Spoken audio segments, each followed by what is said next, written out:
Hey. This is a special edition It is a special of edition V&J. of V&J.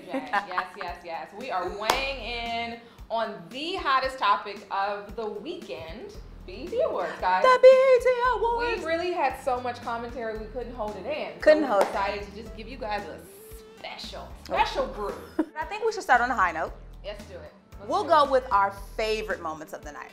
I'm gonna take a moment to let y'all know I was in the audience. Roel, shout out Roel. I was gonna say, please let the people know you were there. So she was watching there. it inside of the venue. I was at home, like most of you. So inside, favorite moments, off top, New Edition, they killed it. You had Baby New Edition, Big Kid New Edition, Real New Edition. The crowd was into it. It was everything. And Escape. Like, I could not get enough. Like, their reunion, those vocals, those little snatch little outfits they tried to pull together, everything. I was feeling it, and it was very nostalgic, and I needed more. It was too short for me. So, I did not like Escape. Mostly because of those outfits. They were so distracting. Ladies, when you do Essence Fest over the weekend, just tone it down a little. I think the vocals are so great. We don't need to see all of that bow, pow, pow. Like, everybody got new bodies. It was just too much for me. I couldn't concentrate. So they were not on my favorite list. New Edition was, however. I loved it. BET Get Your Life, though, those technical difficulties were a little distracting, but the guys were on point. Even Bobby with that first stall, like, he even was able to, like, make it work. I loved it. That was probably the best part of the BET Awards. Absolutely. Next, and there really weren't any other favorites of mine. I'm sorry, I'm not being a hater. I just don't think this was the best year for the BET Awards, unfortunately. It was so good. So probably if I had to pick a second, it would be Future and Kendrick. Kendrick killed the performance. He should have just come out by himself and sang Mask Off. He could have just done it by himself because I wasn't even paying attention to Future. Yeah. Kung Fu Kenny, you killed With it. the man bun. With the man bun, he killed it. Killed it. That was my favorite. Yeah, but with the good comes the bad. Jesus. My least favorite moments, I'm so sorry because I love Maxwell, but he was a snooze fest. Girl, we were in the audience like, where did he go? Where'd he go? He didn't lay it out on the ground. They're doing aerial shots. He didn't got up all clunkily. Like, I'm sorry, Maxwell. I love you, but even my husband was like, man, don't he perform every year? I don't know. But he wasn't here for it, and neither was I. Yeah, I was also asleep during Maxwell's performance, so I can't even weigh in. But I will tell you whose performance I was so hype about, and then it just ended up giving me all kinds of attitude. Bruno Mars.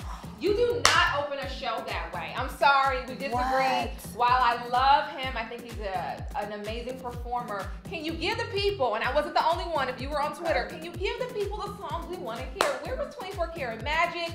Where was That's How I Like It? Like, he didn't give us any of the dope hot songs that have been the reason why you probably got invited to the BET Awards in the first place. And we would have taken 5 more minutes of him, honestly, just to give us a few more songs that we wanted. But anywho. Yes. There were some other moments that had me like, there were the OMG moments of the night. One of which was Tamar Braxton. Jesus Christ. People loved it. People hated it. It was divisive. But it was shocking because no one seemed to notice that she was not singing not nary note. I'm not here to shade. Tamar got vocals, and I do believe that she sang that in a booth, got it mixed, mastered, and glossified for the show. But on the show, all that hair whipping and falling to the ground, that was a lip syncing moment because you can tell the audio never changed in her vocals. They never moved, they never wavered.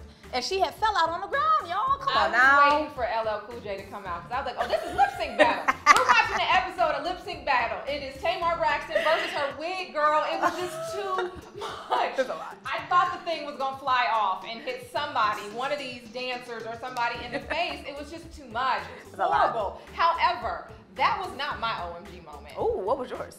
Leslie Jones. Oof. Honey, you weren't funny. Nothing about her opening monologue was funny, let alone the rest of the show. You didn't chuckle a little? Not at all. I was uncomfortable. She screamed so loud at everybody. Called some girl a bitch in the pit. She wasn't ready for it. I mean, I didn't understand the knee brace. It was like, girl, rehearse again or just just go sit in the audience and let somebody else come up there. Jamie Foxx should have just took the mic. Jamie Foxx was funny. Jamie was so funny. Yeah. Leslie, you were uncomfortable to watch, and I know for a fact I wasn't the only one that was uncomfortable. And her hair, and I'm not. What about her hair? I know that's her thing, but the second time she came out again and looked like they had curled it. And I was like, what is happening here? Like, if that's your signature look, then let it be your signature look. Who decided to give her that like slight bump? Like it was just like a I thought it was a nod to the 90s. It was a baby bump. It was unnecessary. It was awkward and it was hard. I feel bad. So overall, scale of A to F, what would you give the BET Awards? I'm gonna give BET Awards a B- C+. Ooh. Yeah. Okay. I'm giving it. It was not the best show that I've seen in quite some time, to be honest. And see, I really, really enjoyed it. I would give it like a A- B+. I mean, there were some misses. I don't think any show ever for me has landed 100%. And then I think also just being in the room just makes it a little bit different. But I really thought they put in a great effort. I mean, Michelle Obama even popped up on the Jumbotron. Come on now. They could have had Michelle Obama come on out and snatch the mic from Leslie. Like, this is You mad at Leslie. She's just mad at Leslie, y'all. Set the tone for what turned out to be a pretty lackluster show. And there y'all have it. You gotta tell us what you thought about the awards show in the comment section. No hold bar, just like us. Give it all. Give all the tea in the comments. All of it. And then make sure you subscribe. Yes. And we will be back next time.